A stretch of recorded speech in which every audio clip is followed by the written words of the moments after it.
आज की इस गहन चर्चा में एक बहुत ही दिलचस्प और बुनियादी सवाल पर बात होने वाली है। क्या एबेकस बच्चों को रातों रात जीनियस बनाने वाली कोई जादुई छड़ी है या फिर इसके पीछे कोई गहरा विज्ञान, मनोविज्ञान और रोजमर्रा का संघर्ष छिपा है ना? बिल्कुल, यही आज का हमारा विषय है। हमारे पास जानकारी के लिए SJMS एजुकेशन कम्युनिटी नाम के YouTube चैनल के एक वीडियो का ट्रांसक्रिप्ट है और इसका शीर्षक ही अपने आप में बहुत कुछ कह देता है। क्या एबेकस कोई मैजिकल स्टिक है? Myth versus truth. और आज की इस चर्चा का हमारा जो मिशन है वो बहुत स्पष्ट है। हमें एबेकस की वास्तविक कार्यप्रणाली को समझना है, इसके पीछे छिपे मनोवैज्ञानिक बदलावों और न्यूरोसाइंस को डिकोड करना है। हाँ, और उस सबसे महत्वपूर्ण पहलू को भी उजागर करना है जिसे माता पिता अक्सर पूरी तरह से नजरअंदाज कर देते हैं। तो चलिए इस विषय की परतों को खोलते हैं। बिल्कुल। आजकल शिक्षा और बच्चों के मानसिक विकास को लेकर समाज एक अजीब सी फास्ट फूड मानसिकता का शिकार हो गया है। लोग भारी भरकम फीस देते हैं और बस अगले ही पल एक शानदार रिजल्ट की उम्मीद करते हैं। हाँ, वो चाहते हैं कि कोई ऐसा स्विच हो जिसे दबाते ही बच्चे का दिमाग एकदम सुपर कंप्यूटर बन जाए। सही कहा। और एबेकस को भी ज्यादातर लोग इसी नजरिए से देखते हैं, मतलब एक ऐसा टूल जो हाथ में आते ही गणित के सारे डर खत्म कर देगा। लेकिन जब हम स्रोत की गहराई में जाते हैं तो पता चलता है कि यह प्रक्रिया सिर्फ गणित के बारे में है ही नहीं। नहीं है, बिल्कुल नहीं है। ये फास्ट फूड वाली मानसिकता ना दरअसल इंसानी दिमाग की उसी फितरत को दिखाती है जहां वो हमेशा सबसे आसान रास्ता चुनना चाहता है। शॉर्टकट ढूंढना। हाँ, जटिल समस्याओं के लिए एकदम सरल और जादुई समाधान ढूंढना। जब हम उस ट्रांसक्रिप्ट का विश्लेषण करते हैं तो ये साफ हो जाता है कि एबेकस का मुख्य लक्ष्य सिर्फ नंबर्स को तेजी से जोड़ना या घटाना नहीं है। तो फिर असल में क्या है? ये निर्भरता से आत्मनिर्भरता की ओर जाने का एक पूरा सफर है। मतलब ये इस बारे में है कि कैसे एक बच्चा बाहरी उपकरणों जैसे कि कैलकुलेटर, स्मार्टफोन्स या यहाँ तक कि उंगलियों पर गिनने की आदत को छोड़कर अपनी खुद की क्षमता पर विश्वास करना सीखता है। अच्छा, मतलब अपनी खुद की वायरिंग बदलना। एग्जैक्टली। स्रोत स्पष्ट रूप से बताता है कि एबेकस की क्लास में जाने का मतलब है पुरानी आदतों की वायरिंग को काटना और दिमाग में एक नई वायरिंग सेट करना। और अगर न्यूरोसाइंस के नजरिए से देखें तो किसी भी पुरानी आदत को मिटाना और नई आदत बनाना दुनिया के सबसे मुश्किल कामों में से एक है। और यहीं से सबसे बड़े भ्रम की शुरुआत होती है, जिस पर स्रोत ने बहुत जोर दिया है। हम अक्सर देखते हैं कि माता पिता बड़े उत्साह से बच्चे का एडमिशन एबेकस क्लास में करवाते हैं। हाँ, बहुत जोश में होते हैं शुरुआत में। बिल्कुल, लेकिन कुछ ही हफ्तों या महीनों में निराश होकर उसे निकाल भी लेते हैं। अब इसका कारण एबेकस का फेल होना नहीं है, बल्कि उन माता पिता की अपनी अवास्तविक उम्मीदें हैं। वो उसे सच में एक जादुई छड़ी मान बैठते हैं। हाँ यार, उनकी उम्मीद होती है कि आज बच्चे ने एबेकस के बीट्स छुए हैं तो कल से वो हर सब्जेक्ट में टॉप करने लगेगा। ये तो बिल्कुल वैसा ही है जैसे कोई जिम की बहुत महंगी मेंबरशिप ले ले और महंगे कपड़े पहनकर जिम चला जाए। हाँ, और वहां जाकर वजन उठाने के बजाय सिर्फ मशीनों को देखता रहे और फिर अगले दिन शीशे के सामने खड़े होकर एक मस्कुलर बॉडी की उम्मीद करे। मतलब जिम सिर्फ एक माहौल और उपकरण देता है, मांसपेशियां तोड़ने और पसीना बहाने का काम तो खुद ही करना पड़ता है। ये जिम वाला उदाहरण इस पूरी प्रक्रिया के मैकेनिज्म को समझने के लिए एकदम सटीक है। स्रोत में भी इसे एक खेल या स्पोर्ट्स के नजरिए से समझाया गया है। जैसे कोई खिलाड़ी बिना प्रैक्टिस के मेडल नहीं जीत सकता। बिल्कुल, जिस तरह कोई बच्चा पहले दिन टेनिस रैकेट पकड़कर सीधे टूर्नामेंट नहीं जीत सकता, वैसे ही एबेकस में भी बिना रोजाना के मानसिक संघर्ष के कोई विकास नहीं होता। तो ये मानसिक पसीना आखिर है क्या? एबेकस काम कैसे करता है? देखिए, शुरुआत में बच्चा एक फिजिकल टूल का उपयोग करता है। वो मणकों को अपनी उंगलियों से खिसकाता है, लेकिन असली काम तब शुरू होता है जब वो उपकरण हटा लिया जाता है। वो जो हवा में उंगलियां चलाते हैं बच्चे। हाँ, बिल्कुल वही। बच्चे को उन मणकों की तस्वीर अपने दिमाग में बनानी होती है। जब वो हवा में उंगलियां चलाकर मानसिक रूप से कैलकुलेशन करता है तो वो अपनी वर्किंग मेमोरी पर भारी दबाव डाल रहा होता है। मतलब दिमाग का वो हिस्सा जहाँ इन्फॉर्मेशन प्रोसेस होती है। सही कहा। ये जो मानसिक घर्षण या फ्रिक्शन है ना, यही वो प्रक्रिया है जो मस्तिष्क में नए न्यूरल पाथवे बनाती है। ये मानसिक घर्षण वाली बात बहुत दिलचस्प है, क्योंकि स्रोत बहुत ही साफ शब्दों में एक चेतावनी देता है। वो कहता है कि एबेकस बच्चों के मार्क्स या ग्रेड्स बढ़ाने का कोई सीधा वादा नहीं करता है। हाँ, और ये बात कई पेरेंट्स के लिए एक झटके जैसी हो सकती है। बिल्कुल, क्योंकि ज्यादातर लोग बच्चों को एक्स्ट्रा क्लासेस में भेजते ही इसलिए हैं ताकि रिपोर्ट कार्ड में ए ग्रेड आ सकें। अगर एबेकस सीधे तौर पे मार्क्स नहीं बढ़ाता तो फिर इतनी मेहनत और पैसे का क्या फायदा? यहाँ पर हमें कॉज एंड इफेक्ट को समझना होगा। संस्था सीधे तौर पे ग्रेड्स का वादा नहीं कर सकती क्योंकि एबेकस उस गहरी नींव पर काम करता है जिस पर वो ग्रेड्स टिके होते हैं। अच्छा, कैसे?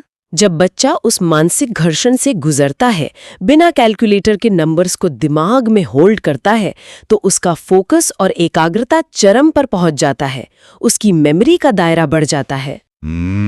अब जब ध्यान केंद्रित करने की क्षमता बढ़ती है तो वो बच्चा सिर्फ गणित में नहीं बल्कि विज्ञान के किसी मुश्किल सिद्धांत को समझने में या इतिहास की घटनाओं को याद रखने में भी उसी एकाग्रता का इस्तेमाल करता है। तो मतलब ग्रेड्स में जो सुधार आता है वो इस कॉग्निटिव डेवलपमेंट का एक बाय प्रोडक्ट है। एग्जैक्टली। मुख्य चीज तो वो फोकस है जो दिमाग की कसरत से पैदा हुआ है। यानी बात जड़ को मजबूत करने की है ताकि फल अपने आप अच्छे आएं। लेकिन मैं सोच रहा था आज के समय में उस जड़ को सींचना इतना चुनौतीपूर्ण क्यों हो गया है? क्योंकि आजकल हमारी निर्भरता बहुत बढ़ गई है। हाँ, स्रोत के अनुसार आज के समय में बेसिक कैलकुलेशन जैसे नॉर्मल जोड़ घटाव के लिए भी लोग पूरी तरह से मोबाइल या कैलकुलेटर के गुलाम हो गए हैं। और ये सिर्फ स्कूल तक सीमित नहीं है। नहीं, ये एक लाइफस्टाइल प्रॉब्लम बन गई है। बिल्कुल। ये बाहरी उपकरणों पर निर्भरता एक ऐसी आदत बन जाती है जहां इंसान हर छोटी बड़ी प्रॉब्लम का सलूशन अपने से बाहर ढूंढने लगता है। एबेकस इस निर्भरता को तोड़कर समाधान को भीतर खोजना सिखाता है। और इसके लिए स्रोत में एक बहुत ही खास बात पर जोर दिया गया है, जो है उम्र। 4 से 14 साल की उम्र, है ना? हाँ, ये उम्र इस ट्रेनिंग के लिए सबसे परफेक्ट बताई गई है। स्रोत में एक छोटे पौधे का उदाहरण दिया गया है जिसे आप आसानी से मनचाहा आकार दे सकते हैं। अच्छा, छोटे पौधे का रूपक। तो क्या इसका मतलब यह है कि 14 साल के बाद हम कुछ नया नहीं सीख सकते? अगर हम इसे न्यूरोसाइंस की भाषा में समझें, जिसे न्यूरोप्लास्टिसिटी कहते हैं, तो इसे एक घने जंगल के उदाहरण से बेहतर समझा जा सकता है। जंगल? वो कैसे? कल्पना कीजिए कि दिमाग एक बहुत घना जंगल है। जब कोई इंसान पहली बार कोई नया काम करता है, जैसे बिना कैलकुलेटर के गणित हल करना, तो वो उस घने जंगल में एक नया रास्ता बनाने की कोशिश कर रहा होता है। जिसमें बहुत मेहनत लगेगी, झाड़ियां काटनी पड़ेंगी। बिल्कुल, बहुत ऊर्जा लगती है। लेकिन जब वो बार बार उसी रास्ते से गुजरता है तो वो एक पगडंडी बन जाती है और फिर धीरे धीरे एक चौड़ी सड़क। 4 से 14 साल की उम्र के बच्चों के दिमाग का जंगल बहुत लचीला होता है। अच्छा, तो वहां नई पगडंडियां बनाना आसान है? हाँ, उनके दिमाग में ये प्लास्टिसिटी सबसे ज्यादा होती है। लेकिन जैसे जैसे उम्र बढ़ती है ये जंगल सख्त हो जाता है। लेकिन अगर ऐसा है तो क्या 14 साल के बाद किसी इंसान के लिए अपनी आदतों को बदलना पूरी तरह से इम्पॉसिबल हो जाता है? स्रोत में दिए गए उस पेड़ के उदाहरण से तो यही लगता है कि जब तना सख्त हो गया तो मोड़ने पे वो टूट जाएगा। बात इम्पॉसिबल होने की नहीं है। इंसान जीवन भर नई चीजें सीख सकता है। मैं बता रही हूँ, यहाँ मुख्य बात मस्तिष्क की डिफ़ॉल्ट सेटिंग की है। Default setting? हाँ, एक अडल्ट व्यक्ति सालों से कैलकुलेटर या फोन का इस्तेमाल कर रहा है। उसके दिमाग में वो रास्ता एक पक्के हाईवे की तरह बन चुका है। अब जब आप उस अडल्ट को वो हाईवे छोड़कर फिर से जंगल में पगडंडी बनाने को कहेंगे तो उसे भयानक झुंझलाहट होगी। हाँ, जाहिर है। दिमाग तो हमेशा उस पक्के हाईवे वाले आसान रास्ते पर लौटना चाहेगा। एग्जैक्टली। लेकिन 4 से 14 साल की उम्र में जब आप बच्चे को एबेकस के जरिए मानसिक रूप से समस्याओं को हल करना सिखाते हैं तो वो मेहनत वाला रास्ता ही उसकी डिफ़ॉल्ट सेटिंग बन जाता है। ओहो, उसे आसान शॉर्टकट की आदत ही नहीं पड़ती। बिल्कुल। और इसका मनोवैज्ञानिक प्रभाव बहुत गहरा होता है। जब एक बच्चा लगातार अपनी दिमागी ताकत से सही जवाब तक पहुंचता है तो उसके अंदर एक अटूट विश्वास पैदा होता है कि उसके पास समस्याओं को सुलझाने की अपनी एक आंतरिक क्षमता है। मतलब ये सिर्फ मैथ का कॉन्फिडेंस नहीं है, ये लाइफ की किसी भी अनिश्चितता या मुश्किल से अकेले निपटने का स्किल है। एकदम सही। ये सचमुच एक बहुत ही पावरफुल विचार है। एक साधारण सा टूल दरअसल जीवन जीने का कॉन्फिडेंस गढ़ रहा है। लेकिन अब हम इस स्रोत के सबसे विवादास्पद और चौंकाने वाले हिस्से पर आते हैं। वो 90% वाला आंकड़ा। हाँ, अगर ये प्रोग्राम इतना ही शानदार है, दिमाग की वायरिंग को इतने अच्छे से बदलता है, न्यूरोप्लास्टिसिटी का फायदा उठाता है, तो फिर ऐसा क्यों होता है कि 100 में से 90 बच्चे इसमें पूरी तरह से फेल हो जाते हैं या पीछे रह जाते हैं? ये वाकई सोचने वाली बात है। मतलब 90% का फेलियर रेट तो किसी भी एजुकेशन सिस्टम के लिए एक बहुत बड़ा रेड फ्लैग है ना? ये वो कड़वी सच्चाई है जो इस पूरे ट्रांसक्रिप्ट की जान है। ये फेलियर प्रोग्राम का नहीं है, बल्कि उस सपोर्ट सिस्टम का है जो उस प्रोग्राम को चलाने के लिए जरूरी है। अच्छा, स्रोत यहाँ सक्सेस ट्रायंगल या सफलता के त्रिकोण का सिद्धांत पेश करता है। इस ट्रायंगल के 3 कोने हैं, स्टूडेंट, टीचर और पेरेंट्स। समस्या तब विकराल हो जाती है जब इस त्रिकोण का एक बहुत बड़ा हिस्सा यानी माता-पिता अपनी जिम्मेदारी से पीछे हट जाते हैं। तो इसमें पेरेंट्स का क्या रोल है? स्रोत उस समय के गणित को बहुत स्पष्ट रूप से समझाता है। एबेकस का टीचर हफ्ते में केवल 1 या 2 दिन बच्चे के साथ बिताता है, जो कुल मिलाकर करीब 2 घंटे का समय होता है। सिर्फ 2 घंटे हफ्ते में? हाँ, उन 2 घंटों में क्लास के अंदर ब्रेन जिम होता है, नई तकनीकें सिखाई जाती हैं, दिमाग को उस मानसिक घर्षण के लिए तैयार किया जाता है। लेकिन ये केवल एक बीज बोने जैसा है। हाँ, और असली खेल तो बाकी के 5 दिनों में होता है। जो बीज 2 घंटे की क्लास में बोया गया है, उसे बाकी के 5 दिन घर के माहौल में पानी देना होता है। बिल्कुल। स्रोत बहुत ही सख्त चेतावनी देता है कि अगर माता-पिता इन 5 दिनों में बच्चे का एक अनुशासित रूटीन नहीं बनाते, अगर वो रोजाना सिर्फ 10 से 15 मिनट बच्चे के साथ बैठकर प्रैक्टिस नहीं करवाते, तो वो सारी 2 घंटे की मेहनत जीरो हो जाती है। इसे उसी न्यूरोप्लास्टिसिटी वाले उदाहरण से समझिए। टीचर ने बच्चे के दिमाग के उस घने जंगल में एक नई पगडंडी बनाने की शुरुआत कर दी है, लेकिन अगर अगले 5 दिनों तक उस पगडंडी पर कोई नहीं चलेगा तो क्या होगा? झाड़ियां उसे फिर से ढक लेंगी। एग्जैक्टली। बच्चा घर आता है और अगर पेरेंट्स वो 15 मिनट की प्रैक्टिस नहीं करवाते तो बच्चा वो समय कहाँ बिताता है? वो टीवी देखता है, मोबाइल पे रील स्क्रॉल करता है या टाइम पास करता है। और ये सब चीजें दिमाग को वापस उसी आसान पैसिव स्टेट में खींच ले जाती हैं। बिना डेली प्रैक्टिस के बच्चे का दिमाग कभी भी उस मेंटल मैथ को अपनी आदत नहीं बना पाता, और यही वो सटीक कारण है कि 90% बच्चे पिछड़ जाते हैं। मतलब वो इसलिए नहीं पिछड़ते कि उनका दिमाग कमजोर है? नहीं, बल्कि इसलिए क्योंकि घर पर वो 15 मिनट का अनुशासन मौजूद नहीं होता। लेकिन यहाँ पर ना एक बहुत ही प्रैक्टिकल सवाल उठाना जरूरी है। स्रोत सारा दोष माता पिता पर डालता हुआ नजर आता है, लेकिन आज की सच्चाई भी तो देखनी होगी ना। कैसी सच्चाई? मतलब माता पिता दोनों ऑफिस में काम करते हैं, थके हुए घर आते हैं, इसी कारण से तो वो इन संस्थाओं को इतनी भारी भरकम फीस चुकाते हैं। क्या ये कहना सही नहीं होगा कि वो प्रीमियम फीस इसलिए देते हैं ताकि बच्चे के डेवलपमेंट को आउटसोर्स कर सकें? क्या ये इंस्टीट्यूशंस की तरफ से अपनी जिम्मेदारी से बचने का एक बहाना नहीं लगता कि हमने तो अच्छा सिखाया था, आपने घर पे प्रैक्टिस नहीं करवाई? जब लोग पैसे दे रहे हैं तो रिजल्ट देने की पूरी जिम्मेदारी संस्था की क्यों नहीं होनी चाहिए? ये तर्क सुनने में बहुत सही लगता है, और आज के कंज्यूमर समाज की यही सोच भी है। हमें लगता है कि पैसा फेंकने से हर समस्या का समाधान खरीदा जा सकता है। बिल्कुल। लेकिन शिक्षा और खास तौर पर ब्रेन डेवलपमेंट कोई ई-कॉमर्स डिलीवरी नहीं है कि आपने पेमेंट किया और प्रोडक्ट घर आ गया। बायोलॉजी और न्यूरोसाइंस इस बात की परवाह नहीं करती कि आपने कितनी फीस भरी है। हाँ, दिमाग तो सिर्फ मेहनत समझता है। सही कहा। बच्चे का दिमाग सिर्फ रेपिटेशन या अभ्यास की भाषा समझता है।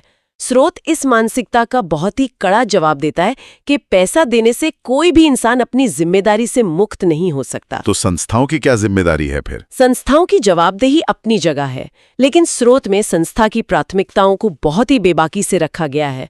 उन्होंने अपनी 3 प्रायोरिटीज बताई हैं। पहली, बच्चे का भविष्य, दूसरी, माता-पिता का विश्वास जीतना, और तीसरी, आर्थिक पहलू। यानी पैसा और बिजनेस मॉडल सबसे आखिरी पायदान पर है। स्रोत के अनुसार तो यही है। फाइनेंस या फीस केवल उस सिस्टम को, उस संस्था के बुनियादी ढांचे को चलाने के लिए एक जरूरी ईंधन है, लेकिन जो असली कीमत माता-पिता को चुकानी होती है वो पैसा है ही नहीं। तो असली कीमत क्या है? असली कीमत है उनका समय, उनकी ऊर्जा, उनकी थकावट के बावजूद वो 15 मिनट का समर्पण। जब पेरेंट्स ऑफिस से थके हारे आते हैं और फिर भी फोन किनारे रखकर बच्चे के साथ एबैकस लेकर बैठते हैं, वो जो संघर्ष है ना, वही असली फीस है। अरे वाह! अगर कोई सिर्फ पैसे दे रहा है और वो समय नहीं दे रहा, तो रियलिटी में उसने उस प्रोग्राम की असली कीमत चुकाई ही नहीं है। ये सच में बहुत ही पावरफुल और आंखें खोलने वाला नजरिया है। ये उस आउटसोर्सिंग वाली मानसिकता पर सीधा प्रहार करता है। हमने इस चर्चा की शुरुआत एक जादुई छड़ी की उम्मीद से की थी। हाँ, जो कि एक मिथक निकला। बिल्कुल।